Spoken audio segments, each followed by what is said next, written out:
You're now tuned in to Real Talk with Petey Mac.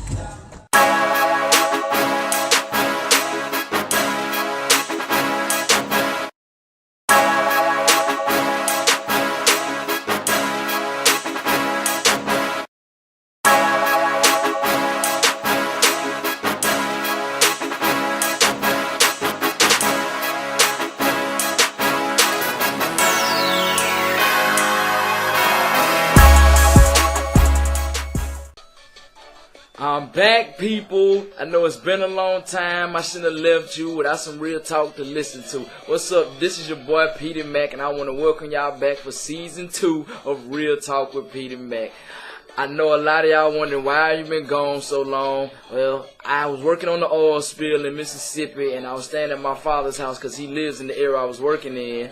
And my stepmother works inside the house, so I couldn't produce everything I wanted to for this show without disturbing her. So I put it on hold for a little while. When I'm back, and we finna get it back cracking like we had it before I left. And I know a lot of y'all looking at me and looking at my head especially. Yeah, your boy did it. I went and got a high top fade. I'll let y'all check that out. You see up the little part. And check out the other side. I went and did it. And I haven't been getting really any like outrageous reviews like I thought I was going to get. Everybody for the most part has really liked my high top fade. A lot of people tell me you look like the Fresh Prince of Bel-Air and oh, you look like Kid and Play. Well, that's a good thing because that's who I was shooting for. You know I'm a fan of the 90s. But it's not as easy to take care of one of these as one thinks. You have to pick it out into the box shape and everything, and then you have to spread to keep it in a hole. I don't know how you guys who had it in the early 90s, y'all made it look so effortlessly when y'all did it. Oh, man. But I'm just going to jump right into it, and I'm going to give you guys a brief recap of the summer of 2010. Are you ready? Let's go. Like I said, I was working on the oil spill this past summer. They finally stopped the leak after 84 days. That's 2 months and 2 weeks. Now, I'm not trying to be funny, but I think they knew how to stop that oil spill all along. They just prolonged it because they were trying to go drill in other places. And then they got mad at Obama, which I really didn't understand. How can you get mad at this man for something that's not his fault? Like, a lot of people down in Louisiana, like, he needs to come fix this. He needs to come fix it. How can he fix something that's out of his control? And you guys are talking about he needs to come fix this. They've been talking about how he hasn't been doing all he's supposed to do. When Bush left the people in New Orleans there for 3 days, he didn't get as much grief as Barack Obama caught. Cut that man some slack. He can't help that happened out there in the Gulf. But he did lash back at them, though. And when he did, boy, I was shocked. You can only push a black man so far before he's going to snap back. He said, and I quote, he said, "Whose ass do I have to kick around here to make something happen?" And I was like, wow. He let that Chicago, Illinois side come out of him then. And everybody just took that and blew that all out of context. And I'm like, you've been pushing this man for it. Don't think you're going to push someone and not expect them to snap back at any point. Everybody has a breaking point, even the President of the United States. Also in the sporting world, big ups to Kobe and Derek Fisher and the rest of the Los Angeles Lakers for winning the 2010 NBA Finals over the Boston Celtics. I'm mad because I wanted the Boston Celtics to get them the title, but it just didn't happen like that. And Kobe's steadily proving his point that he don't need Shaq to do it. That's the second ring without Shaq. And speaking of Shaq, he really needs to go ahead and retire because now he's going to the Boston Celtics. Shaq has been playing basketball since I've been in preschool, and I'm about to graduate from college this May. This man has been playing my whole entire school career. That's a shame. Shaq, just hang it up, man. I mean, you're one of the greatest centers that ever lived. You're part of one of the 50 greatest players that ever played the game. You don't have anything else to prove, man. Just call it a wrap. It's a legendary career. And also, speaking of the NBA, man, this summer in the NBA has been crazy. And you guys know what I'm talking about. We have a new Big Three, and they're going to reside in South Beach, Miami, Florida. That's right, you guessed it. LeBron James and Chris Bosh have joined Dwayne Wade as members of the Miami Heat. If your money is not on Miami for this basketball season, you obviously don't like having cash in your pocket, because I guarantee you they're gonna take home the finals. But Cleveland, you guys see how Cleveland was acting when LeBron announced the decision? Oh, they took to the streets. They rioted, they burned his jerseys. They act like the man wasn't welcome there. But everybody, be honest. Let's be real for a moment. LeBron put Cleveland Cavaliers on the map. Who did you know on the Cleveland Cavaliers before LeBron James hit the league in 2003? My point exactly. You didn't know anybody on the Cleveland Cavaliers. And another thing I want to talk about, the BET Awards show this year was decent. It was hosted by Queen Latifah. It was a pretty decent show. I mean, poor Chris Brown, he broke down and cried for the tribute to Michael Jackson. But what I really liked about the BET Awards, I liked that kiss between Roxy and Terrence. I'm not going to lie. Now, Terrence, you're a better man than me, because I saw that kiss. Man, if I was you, man.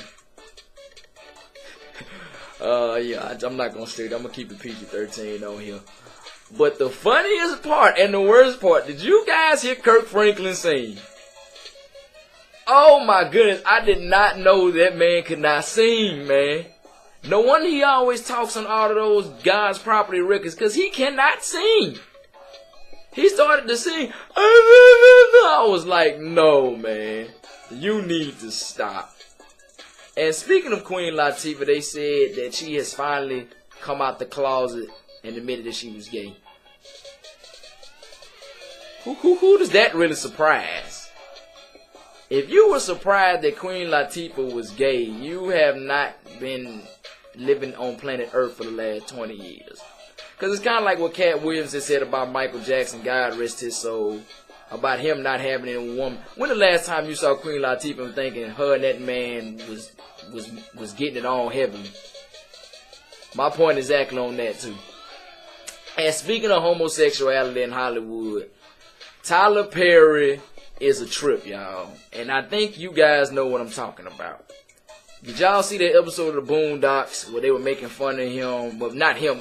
Well, they was him. They tried to disguise and making fun of him in all his plays. Basically saying Tyler Perry used that as a way to sleep with men. Well, this is how Tyler Perry did. The next day, he went out and fired his whole staff. And the reason why he said he fired his whole staff was because he said somebody leaked information. If you're not homosexual, what information about you can they release? And to be honest, Tyler Perry really thinks this is what made us think that he was gay. Not the fact that he dresses up like a woman and has mannerisms better than half of the women I've known in my life, but the Boondocks episode is what he think really makes us as the public think he was gay. People have been thinking Tyler Perry was gay, and he knows that he just needed a scapegoat. And the Boondocks was it. What else has been happening? Oh, I know you guys have heard about a scene. I've seen it. Lawrence Fishburne's daughter's adult video. I was highly disappointed in that. I mean, I'm grown. I can say I watched the adult video. I saw it just to see how it was going to be. I was disappointed in that. She should not have soiled her father's good name by making that video. It was bad because she was his daughter for one, and bad because it just sucked. Her performance sucked. And not like that, y'all nasty, and I ain't mean like that. I know what you're thinking. And another thing that happened, this kind of made me mad. Dr. Laura, a radio host, Dr. Laura, dropped the N-bomb. And she dropped it repeatedly. Now, that stirred a controversy, and I'm not going to be funny when I say I had never heard of this woman until she dropped the N-bomb. And then everybody's trying to say, oh, that she's just making a point. You don't make a point with that word. Or you say N-word. You don't make a point by saying that name. And the reason why she got mad, because I heard the call. This is what the call was. A lady had called that was asking her advice about how to deal with racism. Her husband friend was racist because she was a black lady that was married to a white man. And her husband had a friend that always said things kind of racist, and she had been letting it go. So she asked Dr. Laura, how can you deal? And Dr. Laura was like, well, that's part of being part of an interrelational relationship. You're going to have to learn how to get with that. See, black people go out and say the N-word all the time. They go out and say nigga all the time. I was like, ooh.